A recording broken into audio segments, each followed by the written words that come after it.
Hello, my name is Michelle, and I write like a man.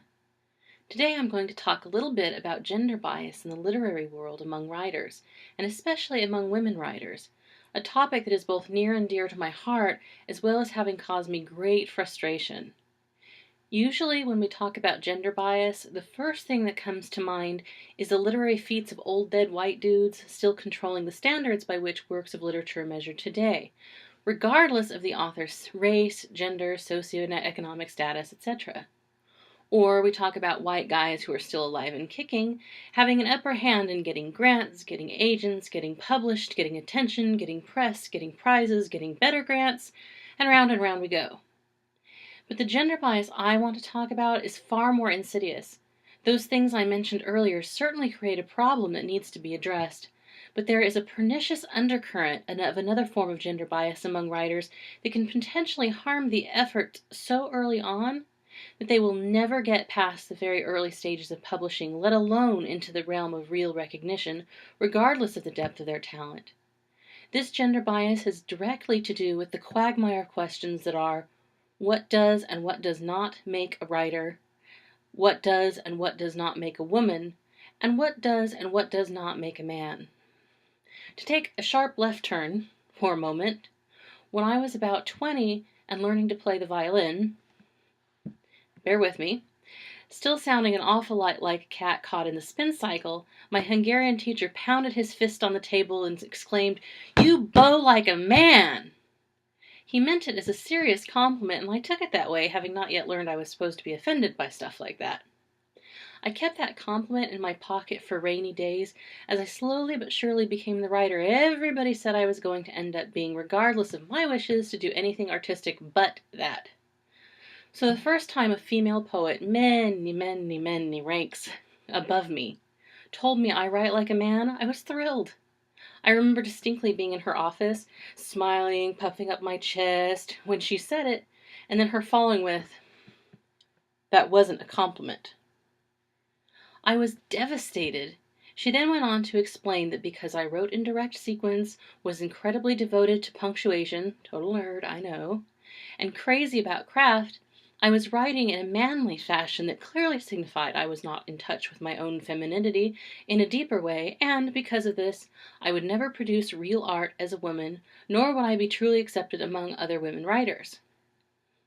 I write as I write, and I had never even considered that there was some standard for womanness I was expected to meet, lest my gender or the very soul of my gender be questioned.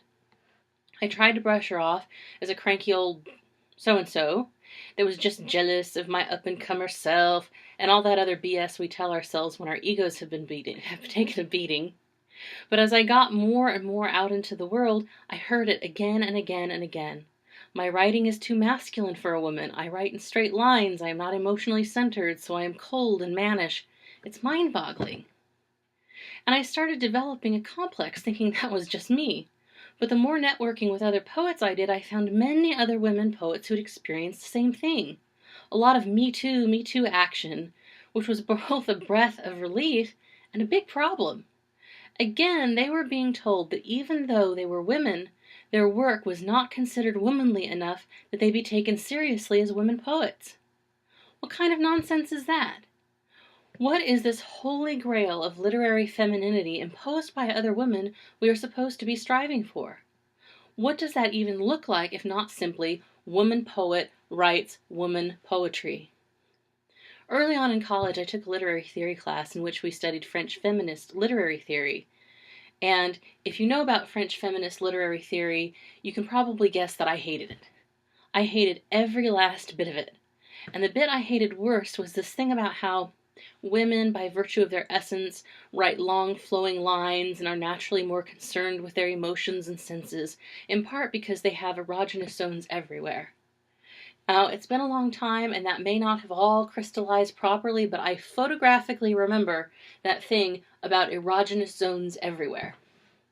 Yes, really.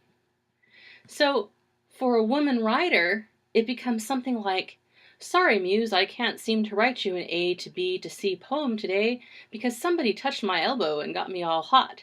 made me cry, and doomed me to write in curlicues that are unpunctuated and fuzzy unicorn shapes for at least the next 8 hours, after which I plan on taking to my bed with the vapors. Why? Because I'm a woman, and this is what other literary women tell me I must be and must do in order to be a proper literary woman like them. Again, this is the kind of thing many women poets are bludgeoned with throughout their careers, trying to honor their own voice as women, while suffering the disadvantages of not being a man in the literary world, and at the same time being told they are not womanly enough to fit in with other women. Conform or be cast out.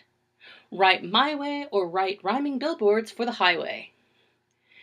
In reacting to the male-dominated literary world, a good many women poets have created an equally exclusionary world of their own, bounded by what gender means to them in this context, which is in direct opposition to the dominant strain.